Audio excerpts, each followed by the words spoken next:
আসসালামু আলাইকুম। আমরা এই মুহূর্তে আছি সিলেটের যে শাহিদগা, সেই শাহিদগা মাঠে। আমরা আজকে জানেন যে গণতন্ত্র দিবস উপলক্ষে আজকের যে আলিয়া মাঠে বিভাগীয় বিএনপির যে বিভাগীয় র্যালি এবং সমাবেশ রয়েছে, সেটার উদ্দেশ্যে কিন্তু আজকের এই বিএনপির শিল্প বাণিজ্য বিষয়ক সম্পাদক তামিম ইয়াহিয়ার নেতৃত্বে আপনারা দেখতে পাচ্ছেন বিশাল একটি মিছিল হবে। এর আগে আমরা একটু জানতে চাইবো আজকের এই যে গণতন্ত্র দিবস উপলক্ষে আপনাদের যে আজকের এই আলিয়ার মাঠে প্রোগ্রাম, সেই সম্বন্ধে একটু জানতে চাইবো।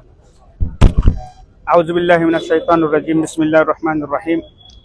সর্বপ্রথমে আজকে গণতন্ত্র দিবস উপলক্ষে আমার পক্ষ থেকে, আমার সাথে যারা এখানে আসেন এবং সিলেট ৬ আসনের গোলাপগঞ্জ বিয়ানীবাজারের মানুষের পক্ষ থেকে যারা এই লাইভে যোগ হয়েছেন, সবাইকে আন্তরিক অভিনন্দন এবং শুভেচ্ছা।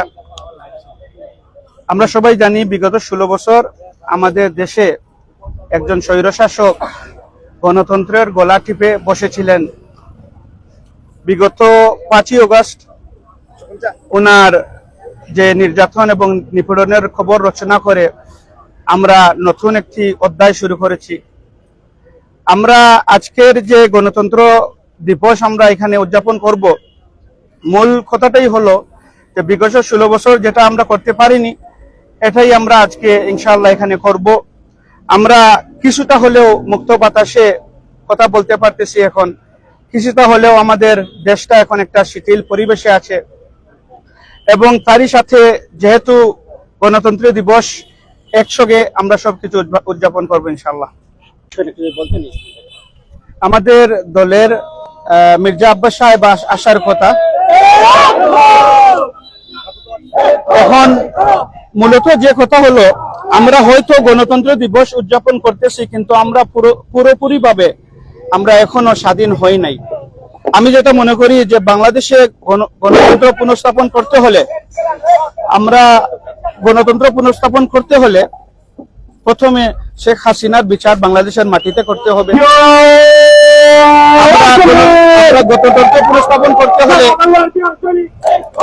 আমরা গণতন্ত্র পুনঃস্থাপন করতে হলে যতটা লুণ্ঠন হয়েছে বাংলাদেশে করতে হবে।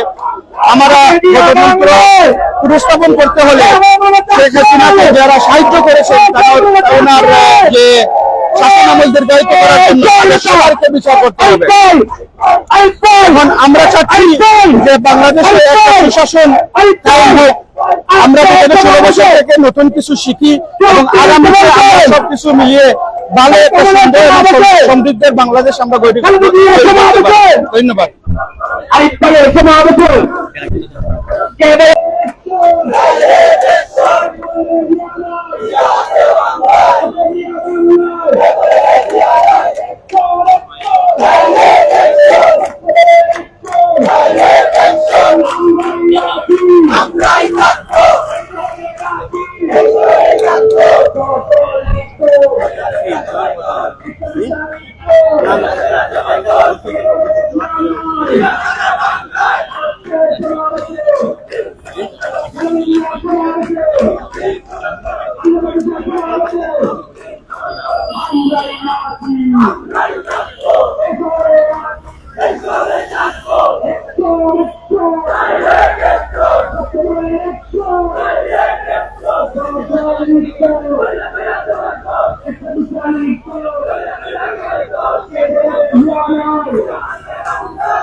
আপনারা জানেন যে আজকে বিশ্ব গণতন্ত্র দিবস উপলক্ষে যে বিএনপির পূর্ব কর্মসূচি, সিলেট বিভাগীয় বিএনপির পক্ষ থেকে র্যালি এবং সমাবেশ, সেটা কিন্তু কিছুক্ষণের মধ্যেই কিন্তু আলিয়ার মাঠে শুরু হবে। সেখানে প্রধান অতিথি হিসেবে থাকবেন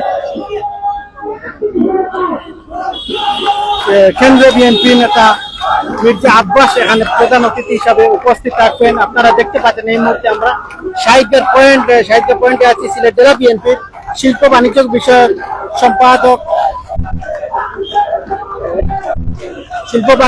সম্পাদক তামিম ইয়াহিয়ার নেতৃত্বে একটি বিশাল ব্যক্তি মিছিল, মানে আজকে সাবেক মেয়র বিএনপির খালেদা জিয়ার উপদেষ্টা আরিফুল হক চৌধুরী, তাকে এই মুহূর্তে কিছুক্ষণের মধ্যে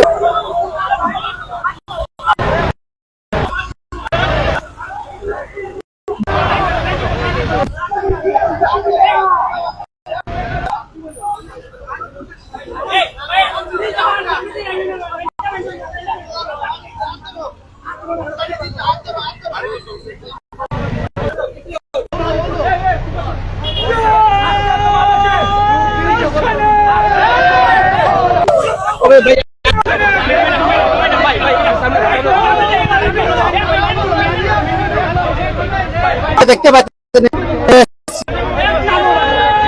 শিল্প বিষয়ক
সিটি কর্পোরেশনের সাবেক মেয়র আরিফুল হক চৌধুরীর নেতৃত্বে বিশাল একটি শোভা যাচ্ছে সিলেট আলিয়া মাদ্রাসা মাঠে। বিশ্ব গণতন্ত্র দিবস উপলক্ষে এই বিশাল যে সভা রয়েছে সেই সভায় যোগ দিচ্ছেন মেয়র আরিফুল হক চৌধুরী এবং আজকে এই সভা শেষেই বিশাল একটি শোভাযাত্রা হবে সিলেটের রাজপথে। এই মুহূর্তে সিলেট সিটি কর্পোরেশনের মেয়র আরিফুল হক চৌধুরী আম্বরখানা হয়ে চৌহাট্টা হয়ে এই যে আলিয়া মাদ্রাসা মাঠে বিশাল আজকে তাদের যে সভা রয়েছে সেই সভায় তিনি যোগ দিচ্ছেন। এই মুহূর্তে অনেক নেতাকর্মী নিয়ে আরিফুল হক যাচ্ছেন।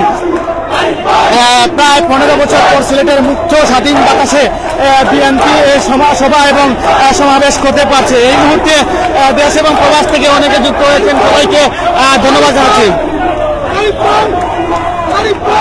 এখানে বিএনপি এবং তার অঙ্গ সহযোগী সংগঠনের অনেক এবং হাজার হাজার নেতাকর্মী রয়েছেন এবং আজকেই সিলেটে বিএনপি এবং অঙ্গ সহযোগী সংগঠনের হাজার হাজার লক্ষ লক্ষ নেতাকর্মীদের ঢল নেমেছে আমরা যেটি দেখতে পাচ্ছি। বিএনপি সিলেটে মুক্ত এবং স্বাধীনভাবে তারা আজকেই এই সভা এবং সমাবেশ করতে পারছে। দীর্ঘ 15 বছর পর সেই সভা এবং সমাবেশ করতে পেরে আজকেই তারা আনন্দিত এবং নেতাকর্মীদের মধ্যে আমরা যেটি দেখতে পাচ্ছি তারা যে স্বাচ্ছন্দ্য বোধ করছেন। এবং আরেকটি জিনিস আমরা জানতে পেরেছি যে আজকেই তারা এখানে যেহেতু শোভাযাত্রা যেহেতু হবে সেই শোভাযাত্রায় বিএনপির যে নেতাকর্মীরা গুম এবং খুন হয়েছেন তাদের নাম এবং তাদের ছবি দিয়ে প্লেকার্ড তৈরি করা হবে।